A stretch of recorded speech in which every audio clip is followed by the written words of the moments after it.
Di video kali ini saya ingin share pengalaman saya di pasar saham ya. Jadi saya 2011 itu pertama kalinya saya buka rekening saham. Yang dimana waktu itu buka rekening saham cukup susah, ribet gitu ya. Dimana untuk modal awal membuka rekening saham diperlukan sekitar 10 juta rupiah. Itu modal pertama. Saya waktu itu kerja diterima di sebuah bank BUMN. Yang dimana gaji saya waktu itu belum nyampe 5 juta ya. Maklum karena baru pertama kali masuk, 5 juta belum ada, 2011.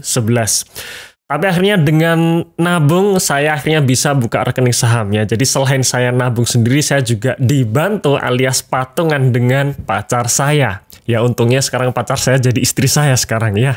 Seiring berjalannya waktu, saya waktu itu belajar otodidak ya. Jadi saat itu literasi saham tidak sebanyak sekarang. Dimana kalau kita cari literasi saham saat ini, informasinya sudah sangat lengkap. Cuman dulu itu tidak ada. Saya otodidak dan saya cenderung trading waktu itu ya. Jadi saya waktu itu kerja di kantor sambil trading. 2013 waktu itu market koreksi karena momen tapering off dari Amerika Serikat setelah quantitative easing tahun 2008. Ya waktu itu saya juga belum begitu merasakan koreksinya market karena waktu itu saya merasa kelolaan saya masih tercover dengan gaji saya ya, alias masih kecil. Sampai akhirnya saya terus nabung di RDN bersama dengan pacar saya waktu itu. Terkumpullah modal yang cukup besar ya. Sampai akhirnya di tahun 2015 terjadi market crash. Waktu itu 2015 IHSG dari level 5.500 turun sampai ke level 4.000. Dan disitulah saya merasakan panik untuk pertama kalinya. Beberapa alasan kenapa saya akhirnya panik. Yang pertama waktu itu saya merasa kelolaan saya sudah cukup besar ya. Waktu itu gaji saya sudah di atas 5 juta tapi masih di bawah 10 juta. Dan kelolaan saya sudah beberapa kali lipat dari penghasilan saya plus istri saya ya. Jadi saya merasa kelolaan saya itu sudah besar. Kemudian market crash ya, dan waktu itu saya kerja di bank di mana saya masuk di divisi treasury yang dimana dolar saat itu naik cukup signifikan juga ya, dan kebetulan di likuiditas perbankan saya kena exposure dolar juga, sehingga waktu itu pekerjaan saya sangat sibuk, nggak punya waktu untuk memantau pergerakan market setiap hari. Akhirnya saham saya boncos semua. Disitulah saya merasa bahwa ternyata kalau saya kerja, saya fokus di pekerjaan saya, di sisi lain saya juga fokus di trading saya, itu tidak bisa berjalan dengan lancar. Memang ada kalanya ketika kita trading, kemudian kita juga bekerja di kantor, ketika semuanya jalan itu sangat menyenangkan ya. Pekerjaan kita selesai, kita pun cuan di trading saham, seakan-akan kita pengen mentraktir semua teman-teman kantor kita. Tapi terjadi sebaliknya, ketika pekerjaan sangat padat, sangat bikin stres, di sisi lain tradingan saya boncos, disitulah stres saya juga double. Alias waktu itu benar-benar bikin sakit. Dan disitulah saya akhirnya memutuskan untuk saya beralih ya dari trading ke investing ya. Jadi pertama kalinya saya pure value investing ya, pure investing, pure berubah dari trading ke investing itu tahun 2015. Nah waktu itu saya jual semua saham-saham saya yang boncos-boncos semua dan saya beli satu saham dengan alokasi yang cukup mayoritas ya di porto saya, yaitu BBRI ya. Dan saya masih ingat sekali tahun 2015 sekitar bulan September saya beli BBRI di harga sekitar 9 ribuan ya, waktu itu belum stock split. Setelah stock split di tahun 2017 di harga 9 ribuan itu harganya sudah terstock split menjadi sekitar 1.600-an.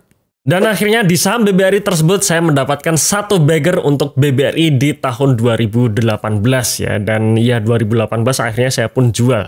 Karena waktu itu saya juga resign ya dari bank tersebut. Kembali ke tahun 2016, di situ saya juga membeli yang namanya saham PPRO ya. Waktu itu PPRO IPO di tahun 2015. Sebenarnya 2015 saya pun ikut IPO-nya PPRO, tapi karena alokasinya sangat sedikit ya waktu itu ya. Jadi kita masukin banyak tapi dapat cuman sekitar 10% dari jumlah nominal yang kita daftarkan ya. Akhirnya ya nggak kerasa 2015 alokasi di PPRO nggak kerasa. 2016 setelah PPRO rilis laporan keuangan dan ternyata sangat bagus karena saya sudah mengincar sejak awal, saya pun membeli PPRO.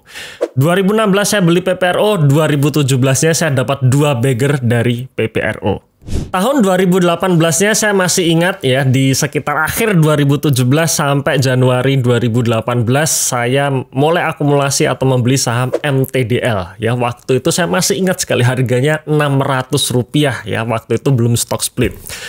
Sepanjang tahun 2018 harga saham MTDL itu sempat naik. Jadi dari 600 ke 900 saya sempat floating profit kurang lebih 50%. Sampai akhirnya dari floating profit 50% harga sahamnya turun lagi. Saya kehilangan floating profit 50% tadi.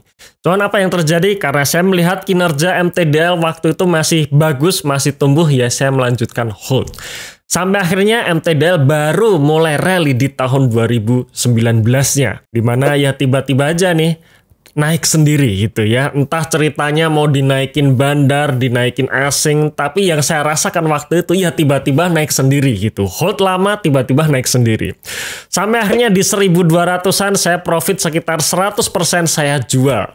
Dan ternyata setelah saya jual pun harga saham MTDL masih melanjutkan kenaikannya sampai ke 1900 ya, sebelum akhirnya jatuh di tahun 2020-nya. Masuk tahun 2020, waktu itu terjadi pandemi COVID-19 di mana orang-orang pada work from home ya, alias di rumah. Dan YouTube itu menjadi booming saat itu, termasuk juga saham. Channel The Investor sendiri sudah berdiri sekitar tahun 2018 akhir dan mulai rajin untuk posting video 2019. Tahun 2020, channel YouTube The Investor ketiban untung alias penontonnya menjadi banyak dan subscribernya menjadi tambah banyak saat itu. Nah, disitulah saya mulai mereview kira-kira saham-saham apa saja yang bagus termasuk saham yang saya beli. Tahun 2020 lalu, tepatnya bulan Mei, saya bahas saham AALI ya.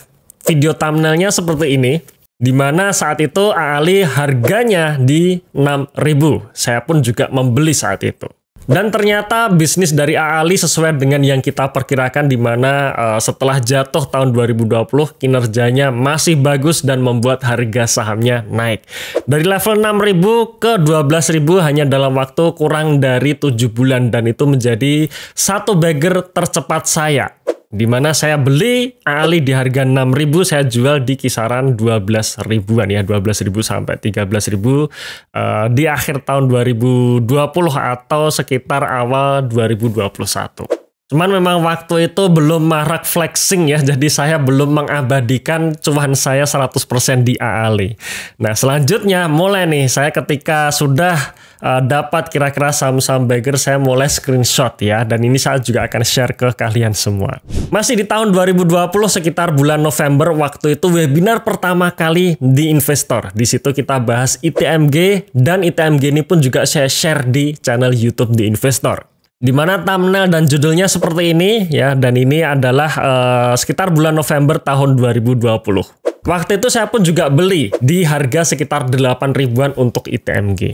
Kemudian masuk tahun 2021-nya harga saham ITMG mulai naik ya. Jadi dari 8.000 udah naik ke sekitar 15.000-an kalau nggak salah waktu itu ya. Dan kita bahas lagi di channel YouTube The Investor, di mana ya dengan optimis saya waktu itu bilang saham ini potensi rally di tahun ini ya, siap naik 100% ya. Thumbnailnya seperti ini dan ini kita publish juga di YouTube bulan Mei tahun 2021. Waktu itu saya sudah punya ITMG sebelumnya dan karena saya nabung terus ya, akhirnya saya pun melakukan averaging up ya. Jadi saya kejar kereta di saham ITMG. Setelah saya beli di harga 8.000 naik ke harga sekitar 15.000-an ya. Waktu itu saya tidak jual tapi justru saya tambah beli. Ya otomatis harga saham awalnya yang tadinya 8.000 ter-average up seperti itu kan ya. Dan ternyata ITMG sendiri sesuai dengan skenario saat pembahasan di YouTube tersebut, di mana kinerjanya growth-nya sangat bagus dan harga sahamnya rally sampai tahun 2022 di harga sekitar 45.000-an. Dan waktu itu saya beli ITMG beberapa kali dan kalau di rata-rata saya dapat ITMG kurang lebih di sekitar 200% ya, screenshotnya ini. Nggak sampai di situ saja, masih tahun 2021 sekitar bulan September saya bahas saham SMDR untuk pertama kalinya yang judulnya seperti ini. Saham perkapalan ini murah, sudah naik 100% tapi masih ada potensi beggar. Dan waktu itu saya pun juga beli dan waktu itu saya beli dan harga sahamnya itu ternyata rally terus sampai mencapai puncak kira-kira di awal tahun 2022. Sebelum stock split saat itu harganya mencapai Rp4.000 per lembar saham ya, dan akhirnya di mulai pertengahan tahun 2022 harga sahamnya koreksi. Untuk SMDR sendiri saya memang gagal untuk jual di puncak, alias saya jual setelah harga sahamnya koreksi. Cuman bagi saya nggak masalah itu ya, saya sendiri nggak selalu berpatokan harus jual di puncak ya. Ada kalanya memang kita meleset dan akhirnya saya pun jual dengan keuntungan kurang lebih sekitar 250% ya. Screenshotnya seperti ini. Dan lagi-lagi nggak berhenti di situ saja. Tahun 2022-nya saya bahas saham MAPA untuk pertama kalinya di bulan Agustus. Yang thumbnailnya seperti ini. Dan waktu itu pun saya juga beli ya. Waktu itu juga sebelum stock split 1/10, saya beli kira-kira di harga sekitar 3.000-an ya. Saya cicil beli sampai akhirnya harga saham MAPA naik dan saya dapat beggar untuk MAPA kurang lebih di keuntungan 133% ya. Setelah stock split saya pun akhirnya jual saham MAPA. Nah, itu beberapa saham saya yang akhirnya berhasil untuk mencetak multi bagger ya, dari 2015, 2016 sampai tahun 2023. Nah, gimana sih caranya kita mencari saham-saham berpotensi multi bagger? Tanggal 28 Juni nanti alias hari Jumat malam saya akan mengadakan webinar cara mencari saham berpotensi multi bagger.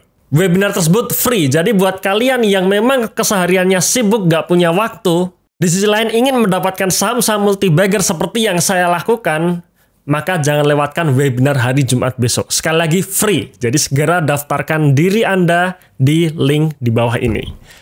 Oke, saya tunggu di webinar hari Jumat besok. Salam Passive Income.